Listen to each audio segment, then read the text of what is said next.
orí kó olùdíje fúnpò gómìnà ìpínlẹ̀ Anambra yọ lọ́wọ́ àwọn agbanipa. Díẹ̀ ló kù kí àwọn agbanipa dá ẹ̀mí olùdíje fúnpò gómìnà ìpínlẹ̀ Anambra lábẹ́ àsíá ẹgbẹ́ òṣèlú People's Democratic Party olóyè Jude Ezenwafọ légbodò láìpẹ́ yìí, orí ló kó yọ.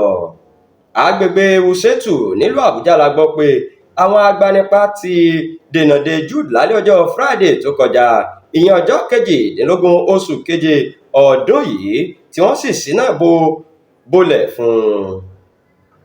Ìròyìn gbọ́ pé ilé ni ọkùnrin yìí ń lọ pẹ̀lú èèyàn méjì tí wọ́n jọ wà nínú mọ́tò lálẹ́ ọjọ́ náà lẹ́yìn tó parí iṣẹ́ òòjọ́ rẹ̀.